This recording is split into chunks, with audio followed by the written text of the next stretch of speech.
Hey guys, and thank you for listening back through the archives right here at WrestlingEpicenter.com. I wanted to give you a quick heads up as to why this interview sounds the way that it does.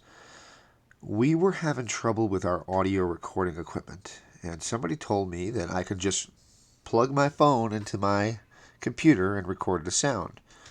Well, there's no normalizers on the phone when you just record it that way.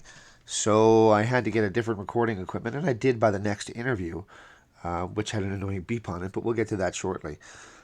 So anyway, here we are 13 years after we recorded this interview, and I sat here today and I normalized it the best I could. It's still not the clearest interview we've ever done, but it sounds a lot better than when we first aired it. So if you've never heard this one before, and you could deal with a little bit of a buzz while Sid talks, this is a good interview. He's probably the most calm and I don't want to use the word lucid, but I think that's probably the most appropriate that he has been in many of his interviews. So it's really a good interview, and he talks a lot of in-depth discussions about backstage and so forth. So it's worth listening to if you've never listened to it before, or if you struggled to listen to it in the past. This might be a little bit easier on your ears. Enjoy.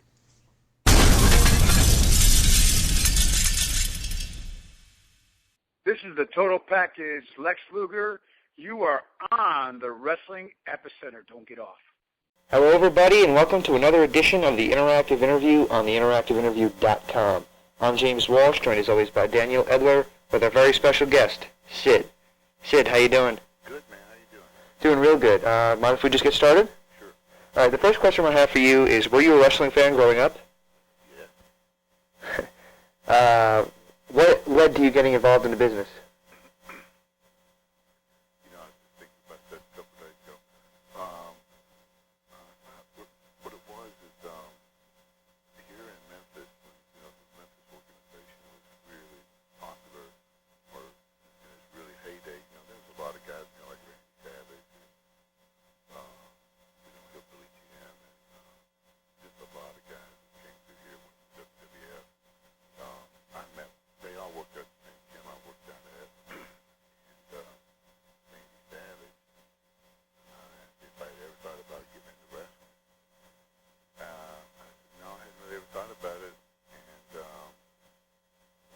he put me up with a guy who got me hooked up with Toto Yamamoto, and that's his wrestling school I went through there in Nashville. And that's how it started. But it's probably been, let's say, at least, 8 years since I've even seen wrestling. From a kid, I was a big kid of, Jackie Fargo and Toto Yamamoto and stuff like that. We didn't know about, we saw some of the wrestling magazines back in those days, but we knew there was other wrestlers, but we didn't really know where. I always thought Memphis was the only territory when I was a kid. And I remember seeing Jackie Fargo in the ring with Jerry Lawler, and we had a teammate named Jerry White, Jim White, and they were beating up that guy, and him just bleeding all over the place. And I was so upset. I just said, man, if I was there, I'd be in that ring right now. And of course, if I would have been able to, I'd have been at the Coliseum at Monday night. But I never actually attended a wrestling event my whole life. I would have loved to, but being over in Memphis and over here, it doesn't seem that long distance now as you grow up. But back then that was a long drive, and parents didn't really have the money for that stuff, so you just never got to go to it. But I was a wrestling fan, but not when I got into business. Like I probably hadn't seen wrestling up to 8 years before that. Dan, would you like to take the next one? One of your first gimmicks was Lord Humongous. Who came up with that gimmick? Well, Jerry Lawler came up with the gimmick first. What happened was they had him and Nick Bockwinkel against Austin Idol. I think it's supposed to have been Terry Funk, but something happened. He didn't show up. They called me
Was the name Sid Vicious at all inspired by the Sex Pistols? No, honestly, what it was, when I was younger, I just went off on vacation and came back, and a bunch of friends got me a T-shirt that said, "Welcome back," welcome back home or something like that, Sid Vicious. But in the middle of it, sort of had like a, I forget what it was, but it wasn't nothing like, the opposite of Sid Vicious, you think, because I always was pretty laid back and easy going. And people used to call me that, like I said, just as for like a joke, because I wasn't like that. But when I really, I never knew anything about the Sex Pistols. I've never listened to that kind of music. Just what you hear, on TV or through interviews and stuff like that, I did do a couple of the bad habits he used to do. I did thought, maybe it would be for a wrestling crowd, sort of like that, the spitting, stuff like that. But I took that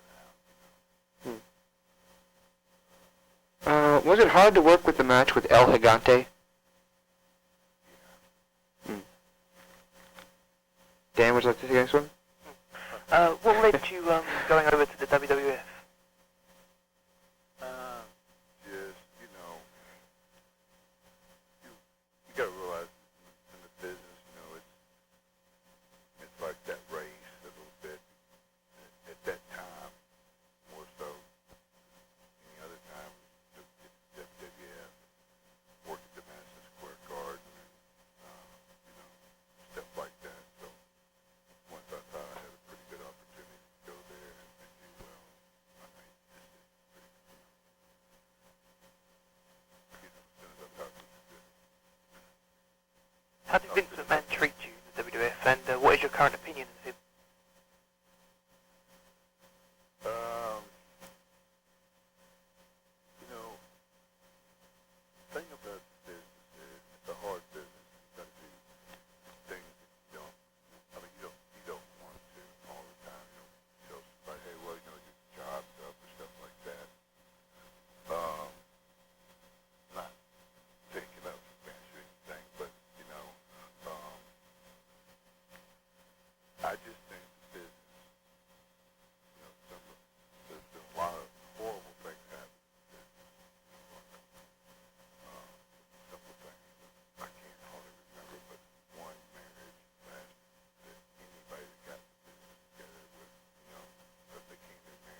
split up, actually. Are you kidding me? Not, they split up right before she went back to Vince. Well, see, that's the only relationship that I can remember not being taken, and yet that had something to do with it. I don't know, you know. Hmm. Well, it's awful coincidence, right? Right. The thing is too, is the business is changing. You know, and the business is going to change. And man, I always want to see change. And the reason we all want to see change is because change is good. Change is good for the mind. It's good for the eyes. It's good for a story. You know, nothing gets boring. You know, there's going to be good guys, bad guys, blah blah blah. There's going to be a lot. And then you want to, you know, I've always my whole life, I started business, I kept trying to see what the future of the business is going to be, not like where it's going to come to a standstill. People were staying a little tight every night, you know, not work out, stuff like that. Back even when I started to see the change. The big deal was, you know, it's like a high school team or college football team against a pro team. You just look up there and see the difference in the size of the guys. You know, people will get bigger, mature. That's where you want to be, you know. But I'm trying to get to that. What would you think about for that? Well, What was the question? Sorry. I can't remember that. Well, I was trying to make a point too, but you know, you want to see change, but you don't want to see change at the sacrifice of people. You know, Right. if you're going until you would like to see some change,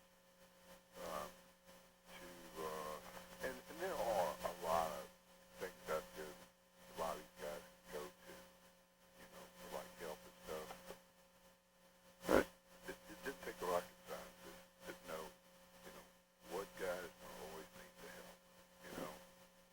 Right. For instance, like, like Scott Hall being fired, you know, for drinking too much or whatever, stuff like that.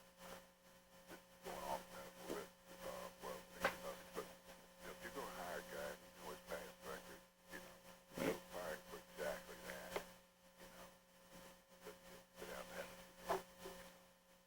Right. You mentioned a little while ago about good guys and bad guys. What did you prefer to be? A heel or face? You know, I always prefer to be a heel, especially it just was an easier deal to do. You know, really one of the things was, you know, it was hard being a good guy, you know, baby face, because you know you had a crowd that was hard and they booed, man, that was heartbreaking, you know. But if you had a person, you was a bad guy, because you guys cheer you, it didn't make you feel better. You know, of course, you got the booze, that was what you really want as a heel. I don't know, man. I think just the moment, I think that in the moment, most of the time, the heel guys really enjoying it, you know, because everything's going right, and the people are right there, and everything's ready to explode. You know, it's always the heel that pushes the button to make it explode, you know, most of the time. At this point, you started wrestling and you were in the WWF, and eventually you started wrestling Hulk Hogan. How was Hulk to wrestle? He's a real nice guy, you know, had his little style. That was, you know, the easiest guy I probably ever worked with. Really was. rumor has it that Hulk was upset once that you called him a fat old man. Is there any truth to this? It wasn't anything what I said. My understanding, what it was is, but I know when it was, and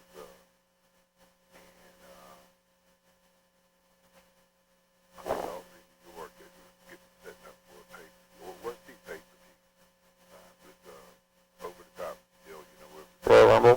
Yeah, and it come down to me, Flair, and Hogan, and then I took Hogan over, and then Flair took me over, you know, Hmm. and then we went back in and argued or whatever. I can't remember how it went down, but he got mad. I believe actually that whoever wrote the storyline that night that he got set up to be booed when he felt like. Now that he, you know, that's the time I ever really saw, you know, saw him mad about something, you know. What led you to leaving the WWF to go back to WCW? Me, it just didn't like the way, you know, and it wasn't just his fault. He had a lot of things happen to him, starting with, you know, having to get rid of the lawyer, and, you know, Hogan sort of getting ready to do a little because he gets time of the year or two, it was not supposed to be around, you know, a lot of things like that. But, you know, I was, you know, sort of getting tired too of not getting close to anything that I was hoping to get to be what was supposed to be going my way. And I just, matter of fact, it was at Albany. I started to go up there, and I just, hey man, let's shake hands and let me go home. Maybe, you know, we'd come back in and do this thing like we said we started to do, you know, and then I was behind, he just was like, no, I don't want to leave it, blah, blah, blah. And he told me that he's going to make me the biggest deal in this business. I wasn't thinking of that story today, but I don't think Vince can make a big deal in this business. I think he's so scared for a heel to cut it. And I don't know why, because it's just going to make you really big money. But I look back on my career and see there's a lot of guys that got over and stuff. The big heels always got over from the South, you know, like WWA, WCW, things like that, you know. They let a heel really get over, you know. And, you know, and I never really asked this person why he don't really let one just let a guy just really just go and not stop him. But, you know, it's just this big baby faces, you know, what he's doing. And I really think those baby faces should go over most of the time, especially in the house shows, stuff like that. But on TV, don't limit a guy. Don't let, or put a rope around his hand. Don't let him do this. Don't let him do that to get over. Don't let him not say things he needs to say because, you know, maybe someone else is singing them, whatever, you know, or similar things. That was the only thing. But, so, we're talking about what I like best. That and why you left. Oh, so that was it. I just wanted, you know, it really, for me, I was probably too young to be there. Not too young, but just not the time of the business that I wanted to be, you know.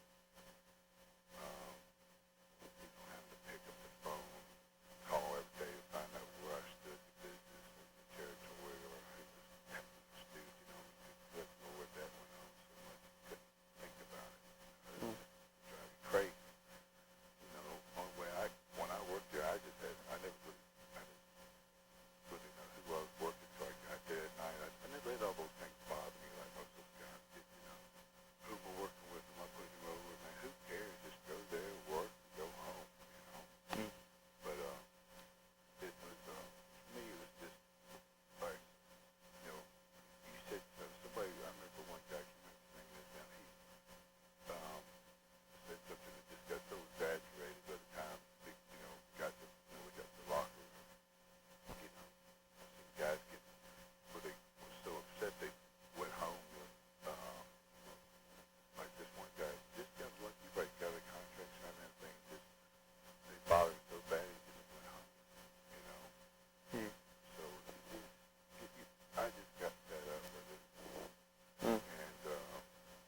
When you went to WCW, and I guess it was 92, 93, how did that company compare to how it was managed to the way Vince ran the WWF?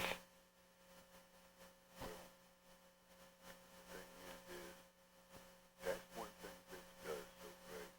There's so many great things. And matter of fact, when I went back, I tried to help. I was helping at the time. I went into do stuff in the office. Everything that I was doing was just really copy. And just nothing wrong with if you're gonna do something, do it right. There's nothing he didn't invent the wheel, but he did invent how to do things right. How to do the real important things. Like just be able to look at something, hear something, catch on to something.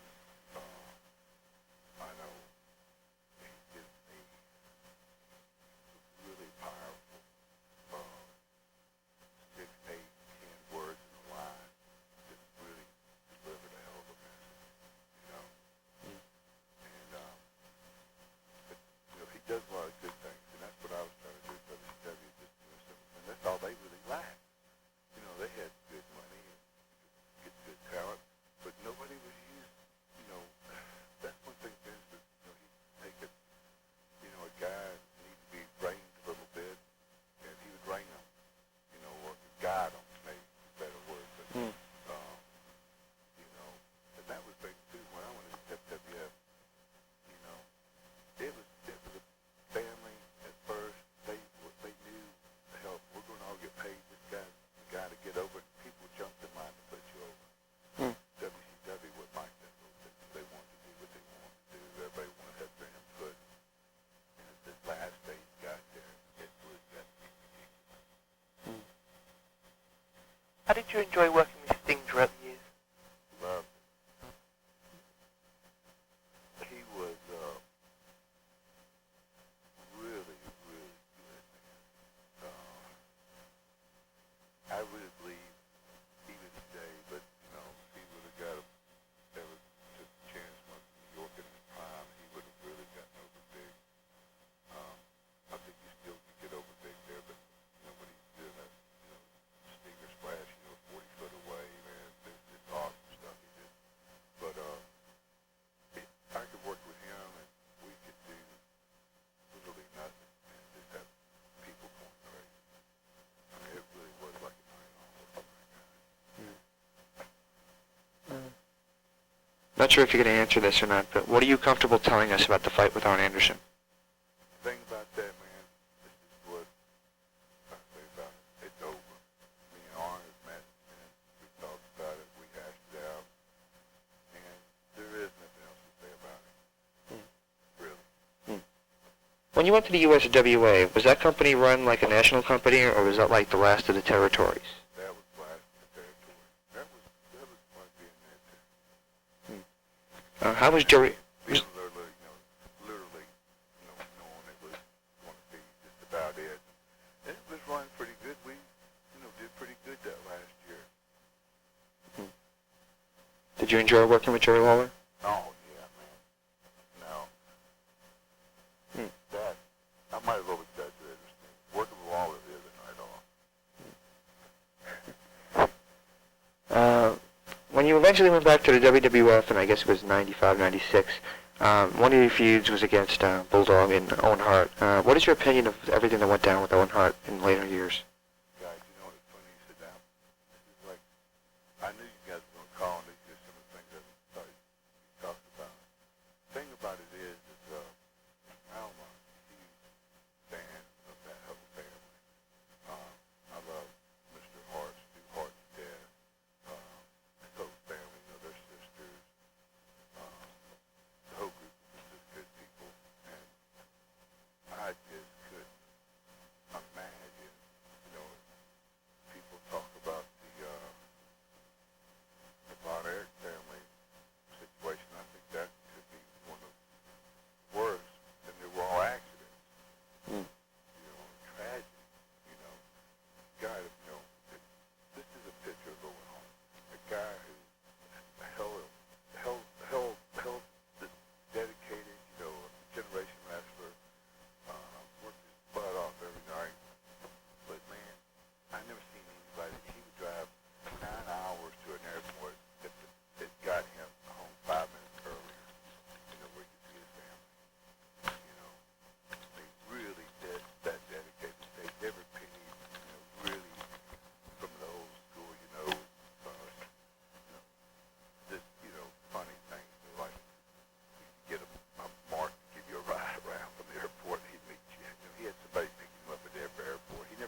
At Survivor Series in 1996 at the Square Garden, you beat Shawn Michaels. How high does that rank in your career highlights? Well, that's probably the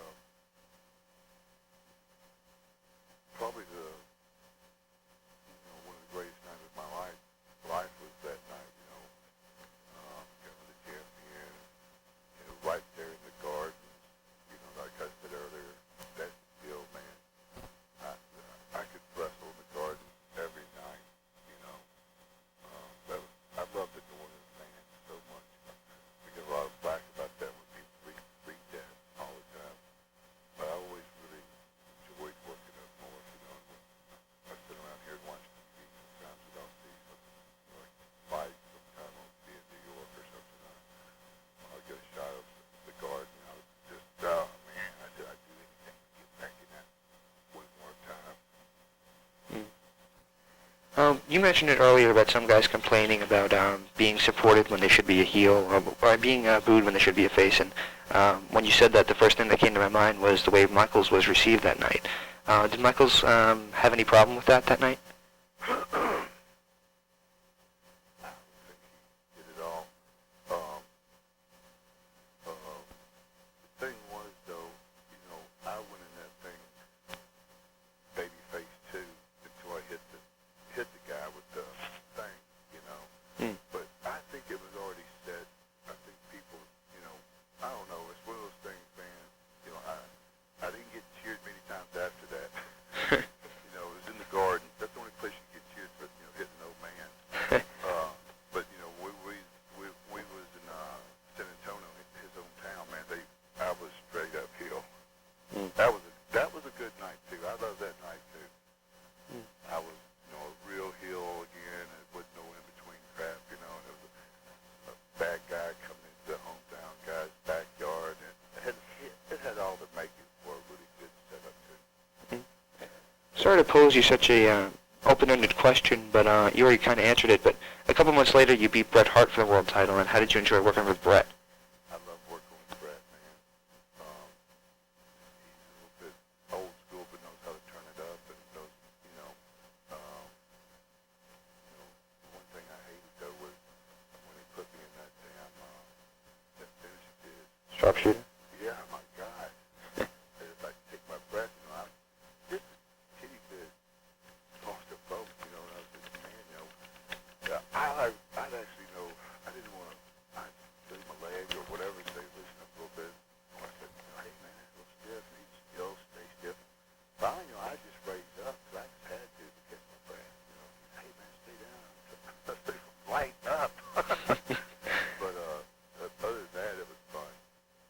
And I think that was sort of like a joke everybody had, too, about, oh, shit, man, got to get that shooting sharpshooter tonight. In between 1997 and 1999, you seemed to drop out of sight. What were you doing during that time? Man, I was playing a lot of softball, hanging out. I broke my neck. I had to go through that surgery. How did that happen? Actually, the neck injury probably started from the car wreck in Ottawa. I never really made it back from that, And that was pretty much it, the car wreck. You were saying what you were doing. I'm sorry, I stepped on you, but I want Just, getting back going again, and then, then I started doing a few independents there. The next day I know Paulie called me and was doing some stuff with him and still some other independent things. And then next thing you know, Eric Bischoff called me and struck a deal, and I was back at WCW. you just touched on it real quick. What was your opinion of your short stint in ECW? Man, it was good. Coming in of a big run like that, everybody never seemed like they really up for it, to really get going. It's a hard deal too. I mean, think about it. There for 2 years, I was there. Man, there were so many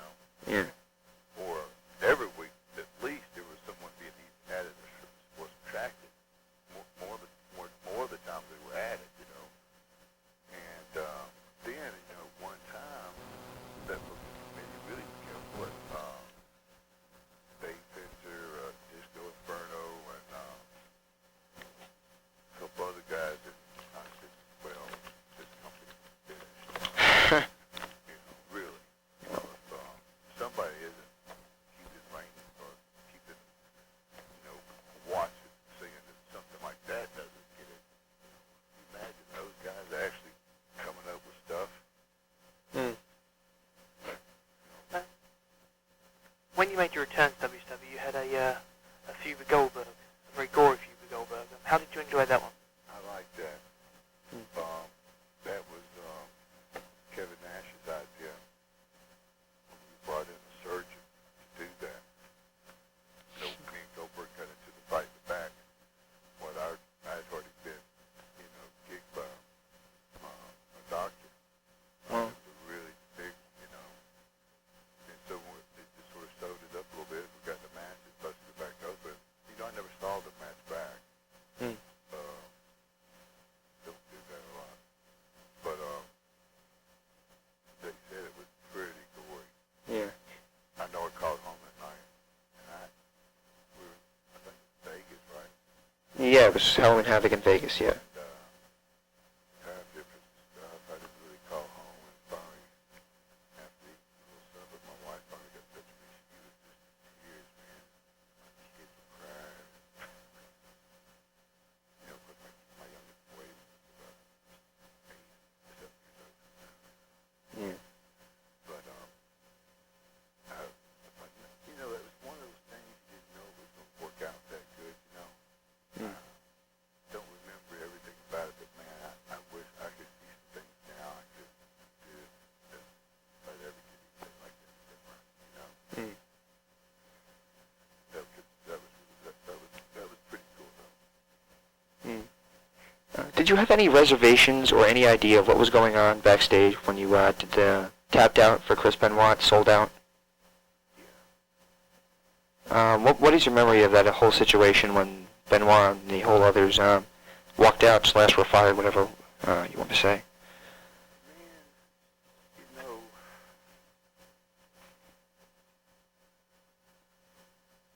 I think we were talking a little bit about the server or whatever, about, changes and things that come up good for the guys, if there was some type of, Yeah.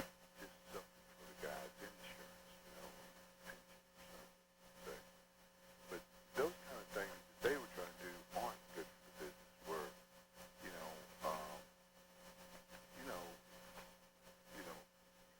being a booker or an employee of a wrestler or whatever, it's good to know that Vince is the guy going to fight. Mm. But now, if all of a sudden, okay, well, we're going to get the camera crew together and let them take a vote, see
Yeah, half face, half.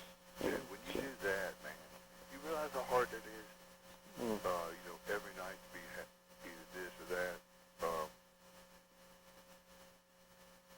What it is every time you do that, you really deteriorate your ability for that character to be helpful. Because every time he does it, it's like, no, we can't take this guy seriously. You know what I mean? Absolutely. And that's what happens is, if you think about it, that's what's always happened in the small territories. The guy would get his run, no matter if you start a heel or baby face, they get a, those guys that had a good feel for things like that. All right, he's got his run here, he's on the hip, on his way out of the hill, he's putting people over. Let me call, Bachwinkle, let me call Jerry Jarrett or the Fullers and see if we can get a place, down there to go, That's how he did it. You had your run, and then it was over.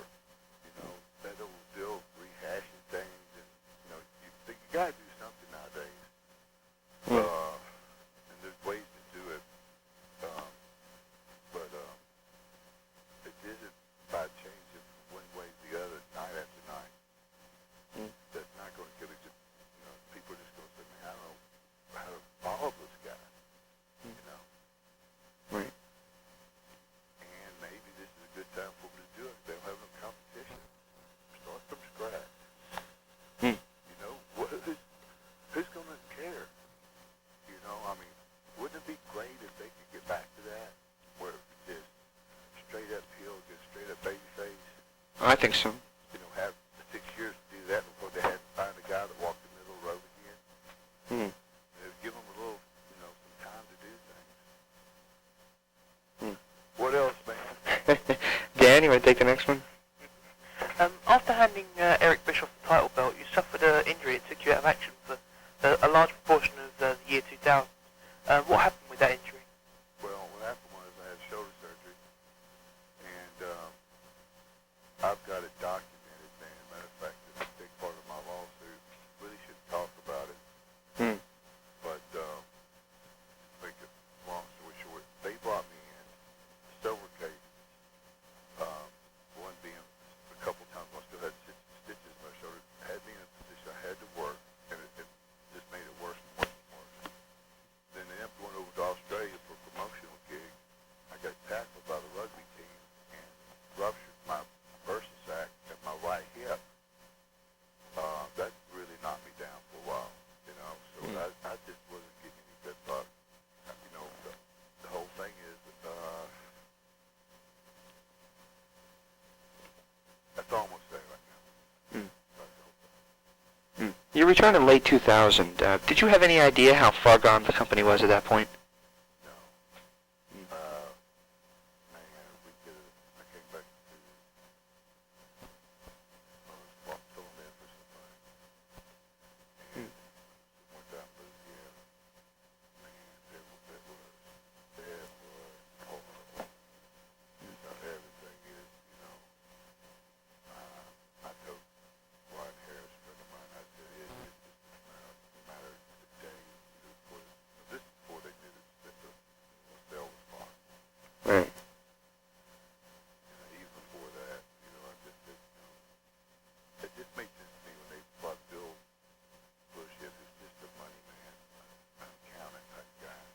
He just came in real quick, wanted to see what the losses were going to be, what to report back to whoever it was to make the decision. Hmm. That's what they were doing, in my opinion. What exactly went wrong when you injured his leg at Sin? Well,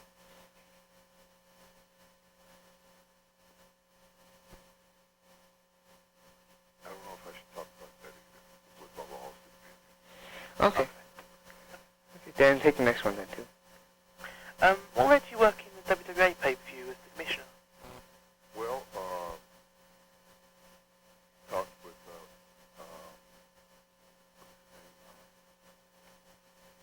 Borash? Boaz, not Boaz, No. the head guy. McMahon. Oh, Andrew Tom's McMahon. a really nice guy,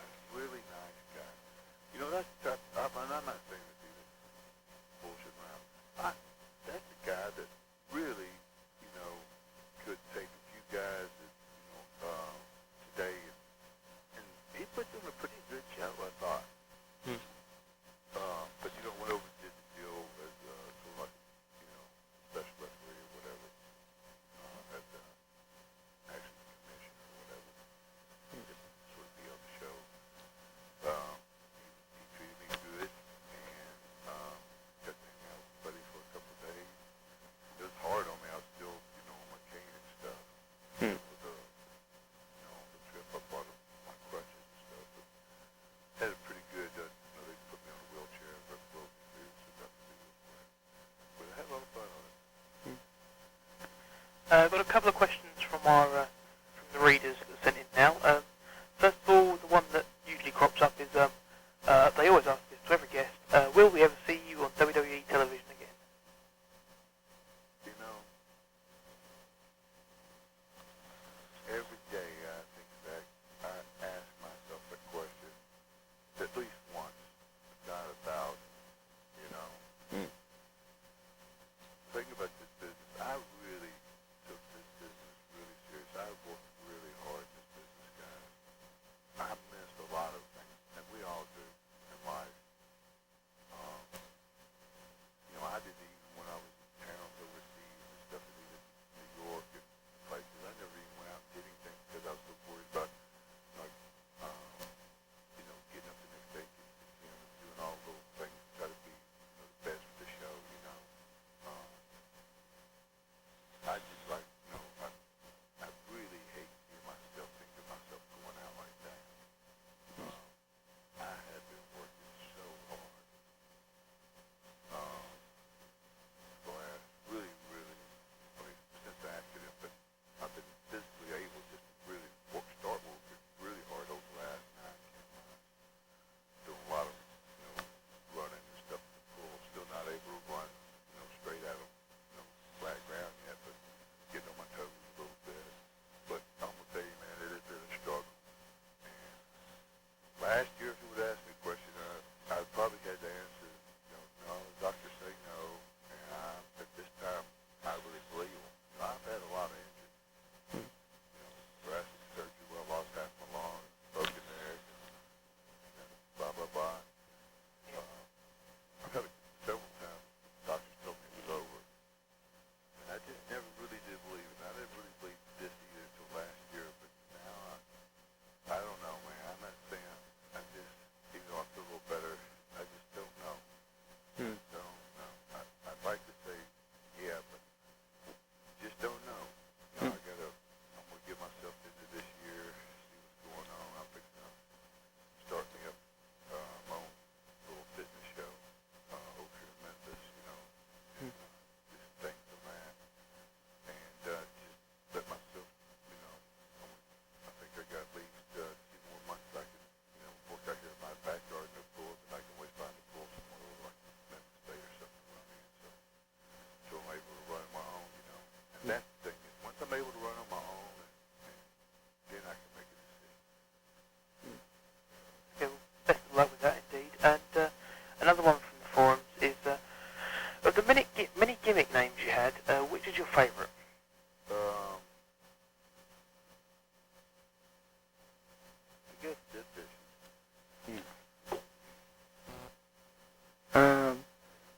You just mentioned part of what you're doing these days, but is there anything else you're working on these days? I've been doing a lot of independent films, stuff like that, writing some, starring them, stuff like that. I'm with, we got a festival going on. It's over in 1st of October. It'll start cooling off a little bit. We'll start doing some more of these independent films. You know, I went to Sundance last year, working with a guy out LA trying to do a comedy. He actually got in Sundance last year, so that's what I've been trying to work with the guys who made it already, you know. So I don't know.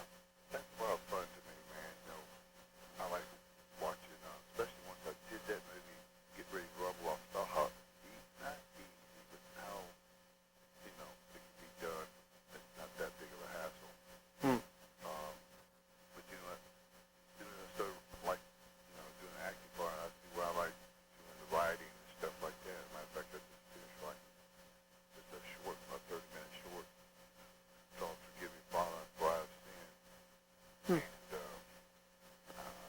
finished a little short movie, 31, called Stranded. It's about a basic, you know, bad/a horror movie, but with a pretty cool little twist in it. I don't want to tell everybody about it. I don't think that will get to me yet. It's for sale right now. Cool. But as soon as I get all those, my website finished and stuff like that, I'll get with you guys and give you some information on people look on there and see what's going on. You just said it's for sale right now. Where can we buy that? It's on a website called FrightFest,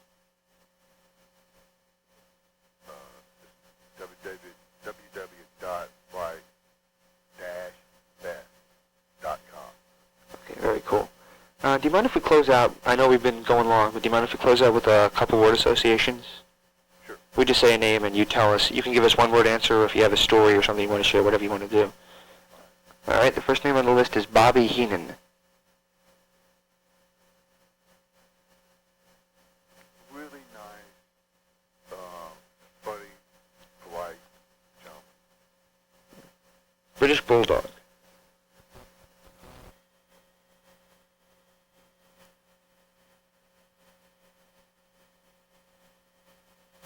Did you hear me? Or? Yeah. Oh, okay. This is a really close guy to me, man. Oh, I'm sorry. I'm trying to think. You know, I'd just say within a word, just the weight of what happened. You know, that right there, him, you know, the whole,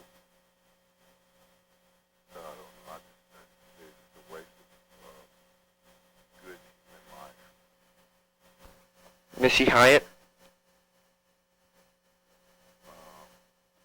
A mistake that anybody that bad is still around. No. You know, one of the first successful female people in this business, I guess. Shockmaster. Oh, Jesus Christ. Man, it's horrible. Hulk Hogan.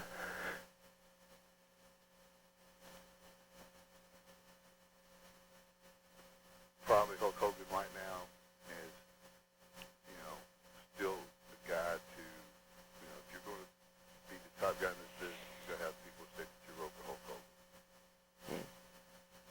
Jeremy Borash. You know, I don't know Jeremy that well, honestly. We've had a couple run-ins at different places, but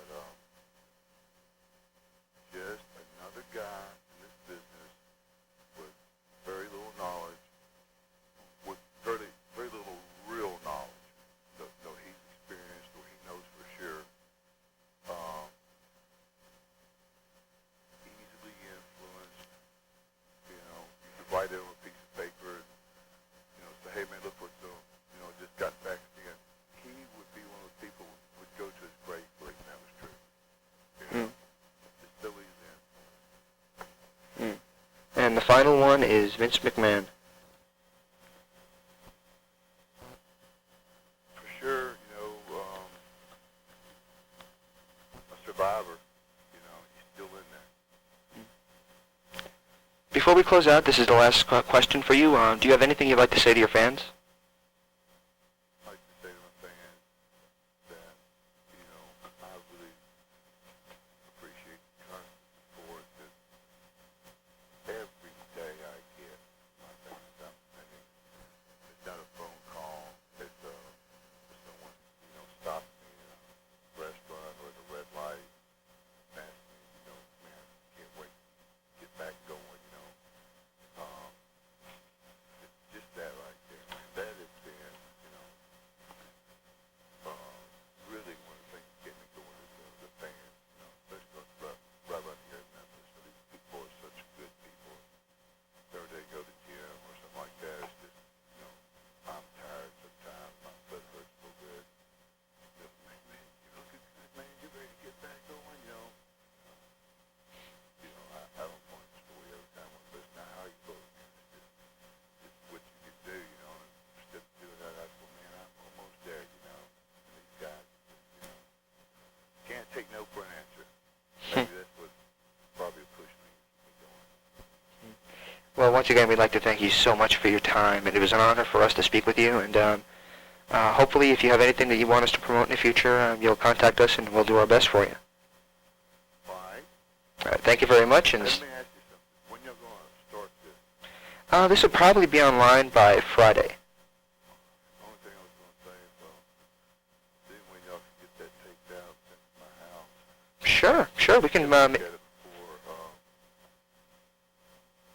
you know, a couple times we get to talking, you lose, I lost the train of thought what we were talking about. Maybe I could make more sense or something, you know what I mean? Sure. If you want me to, what I could do is I could probably burn you a copy of the CD and send you it. Would you like that, or? Yeah. Sure. Just hold on one second.